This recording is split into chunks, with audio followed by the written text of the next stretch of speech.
शाळेला सहलीला दरवर्षी शाळेला सुट्ट्या काही याच वर्षी नाही लागल्या. दरवर्षी नागसेवक चव्हाण यांचे नगरसेवक जातात का सहलीला? याचाच अर्थ तुमच्या नगरसेवकावर तुमचा विश्वास नाही, तुम्हाला भीती आहे, म्हणून घोडेबाजार चालू आहे.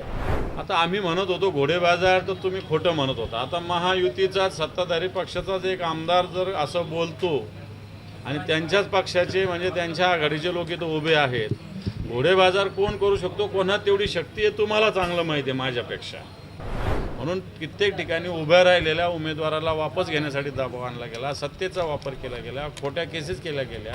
नांदेडमध्ये बैठक घेतली, काय प्रयोजन होतं बैठकीचं? या बैठकीचं सगळ्यात आधी संघटनात्मक आहे आणि ज्या विधान परिषदेच्या निवडणुका आहेत तेही विषय महत्त्वाचा आहे. मला असं वाटतं पदवीधरची तयारी तीसुद्धा शिवसेनेनं सुरू केलेली आहे. मराठवाड्यात सगळीकडे मी फिरतोय. कालही मी 2 जिल्ह्यात जाऊन आलो, बीड धाराशिवला जाऊन आलो, आजही मी लातूर नांदेडमध्ये आहे. मला असं वाटतं की शिवसेनेत एक काही प्रमाणात मधल्या काळात थोडे बहुत इकडं तिकडं जाण्यामुळं काही प्रमाणात शिवसैनिकामध्ये होती थोडीशी नाराजी म्हणा, थोडंसं खतखत म्हणा. या सगळ्याच्या त्या ठिकाणच्या रिक्त जागासुद्धा सगळ्या भरून टाकल्या आम्ही आणि एक ताकदीनं शिवसेना पुन्हा एकदा नांदेड जिल्ह्याची काट टाकून कामाला लागण्याचा निर्धार आजच्या बैठकीत झालेला आहे. विधान परिषद निवडणुकीच्या निमित्तानं आपण आला आहे, मात्र जे उमेदवार आहेत आणि जे खासदार आहेत ते म्हणजे दोघंही बैठकीला अनुपस्थित. नाही, उमेदवारांना आम्ही काही बोललो नाही. खासदार पण त्याच कामात आहे. जे उमेदवार खासदारांचे पुत्र आहे त्याला शिवसेना पूर्णपणे मतदान करणार आहे. त्याच्यामुळे मला असं वाटत नाही की त्यांनी याला इथं उपस्थित राहणं काही आवश्यक आहे असं मला नाही वाटत. किती जाडजूड आहे सर? हां, 13 नगरसेवक फक्त आपल्याकडे आहे. 13 नाही 29 आहे. 29ची संख्या आहे.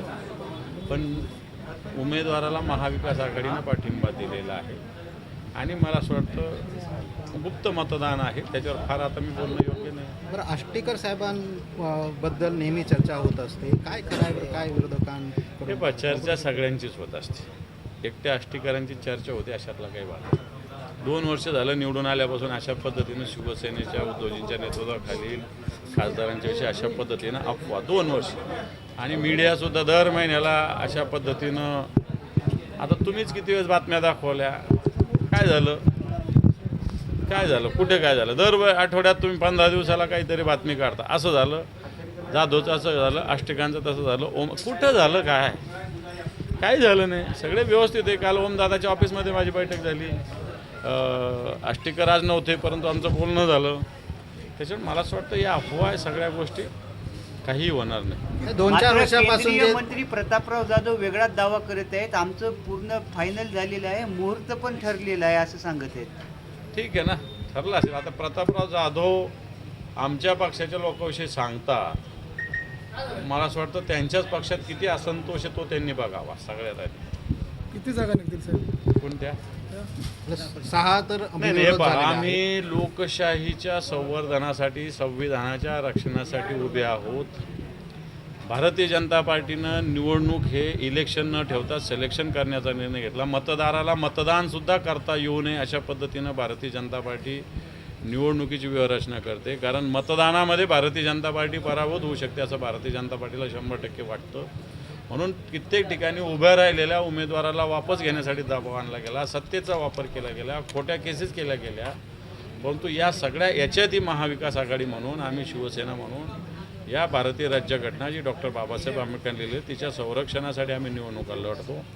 यश अपयश ही वेगळी बाजू आहे, परंतु या संविधानाच्या रक्षणासाठी मतदानाचा जो अधिकार आहे तो मतदाराला मिळाला पाहिजे याच्यासाठी आम्ही लढतोय. आमदार हेमंत पाटील यांनी वक्तव्य केलं आहे की घोडेबाजार सुरू आहे आणि मतदार आणि उमेदवारांमध्ये ठरलेलं आहे, पैशाशिवाय कोणीही मतदान करणार नाही.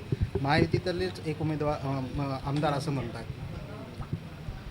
आता आम्ही म्हणत होतो घोडेबाजार, तर तुम्ही खोटं म्हणत होता. आता महायुतीचा सत्ताधारी पक्षाचाच एक आमदार जर असं बोलतो आणि त्यांच्याच पक्षाचे म्हणजे त्यांच्या आघाडीचे लोक इथं उभे आहेत, घोडेबाजार कोण करू शकतो, कोणात तेवढी शक्ती आहे तुम्हाला चांगलं माहिती आहे माझ्यापेक्षा.